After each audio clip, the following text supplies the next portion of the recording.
Como bien lo dices, la frase del candil de la calle, oscuridad de la casa, es una frase típica que tenemos justamente entre España y los países de habla hispana, particularmente México, porque cuando hablamos del candil de la calle es esta herramienta que alumbra, ¿no?, a una extensión importante en el exterior.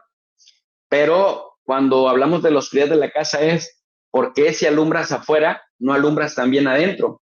Esa primera parte del candil de la calle se refiere a que siempre nos machacan en las narrativas mediáticas la democracia, la justicia social, los derechos humanos, la libertad de las diferentes minorías. Y bueno, por ejemplo, ahora ves que se ha vuelto en el mes de junio una política casi de Estado, la bandera del orgullo, y junio se dedica justamente a recordar a la gente la importancia de los derechos humanos. Cuando pensamos entonces en que si desde Estados Unidos sancionan a los países que no se ajustan a sus propias normas en materia de elecciones, que no se ajustan a sus propias normas en materia de lo que la libertad de expresión debería significar, la libertad de religión, e incluso lo sancionan, y en el nombre de la democracia, querido Roberto, tú lo sabes mejor que yo, han invadido países y han destrozado el tejido social, por mencionar dos casos recientes, entre muchos otros, Afganistán e Irak, que son los que tenemos más frescos. Pero si seguimos con Libia, con Siria, con Yemen, y lo que han intentado hacer en contra de Irán, en contra de Venezuela, en contra de Cuba, y de todo aquel que no se ciñe a sus parámetros. Por ejemplo, en Estados Unidos se refieren a Vladimir Putin como el tirano o el dictador. Cuando ves que muchos de sus congresistas llevan en el cargo 30 años, muchos de sus senadores tienen 40 años también en el cargo, y sigues viendo que en la Corte Suprema, en el Tribunal Supremo de Justicia, los cargos son vitalicios, pero además también de los nueve ministros, 8 son mayores de 60 años. Ves que el presidente es Joe Biden, más de 80, y el otro, la alternativa, la alternancia joven, la sangre nueva, es Donald Trump, que también es otro octogenario. Y luego, si volteas a ver quiénes podrían competir contra ellos, tienes a Bernie Sanders, que tiene como 84 años de edad. Es decir,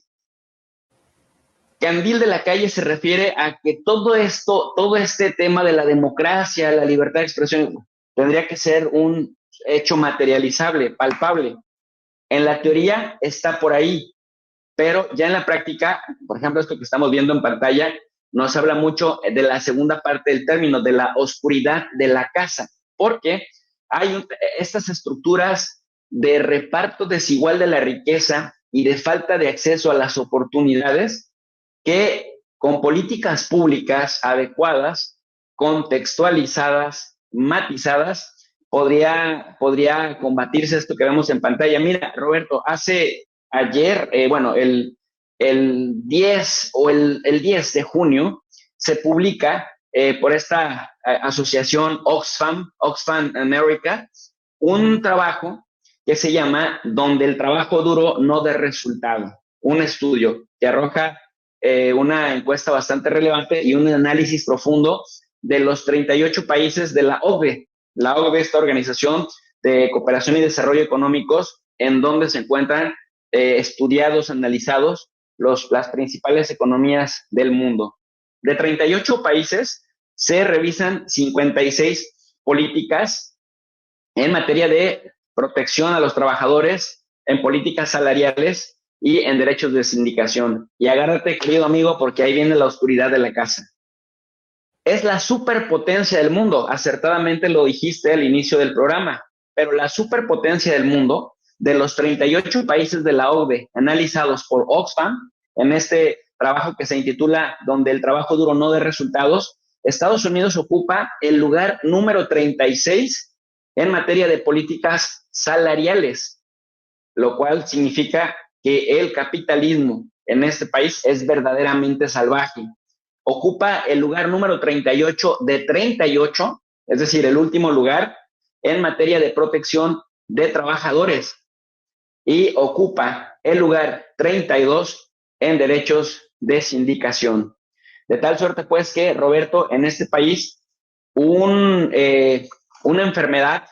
te puede llevar a la quiebra, te puede llevar a la ruina. En este país, el despido injustificado se podría justificar por el hecho de que te digan, pues se acabó la chamba, ya no te vamos a contratar, y no hay un sindicato, y si los hay, de pronto los sindicatos están más del lado del jefe que del lado del trabajador, y los trabajadores dicen, ¿y entonces por qué durante tantos años me estuviste cobrando una cuota de colaboración, de cooperación, si al final de cuentas, al momento que estoy demostrando un despido injustificado, terminas justificando al patrón? Por eso está en los últimos lugares en protección de sindicación, y porque además muchísimos trabajadores no forman parte de sindicatos, sobre todo los trabajadores migrantes indocumentados. Entonces, si buena parte de lo que se exige a los demás países se aplicara adentro, podríamos hablar de un equilibrio, pero como no sucede así, entonces sí podemos comprobar la hipótesis del candil de la calle y la oscuridad de la casa. Es una más por mencionar las cuestiones laborales, Roberto.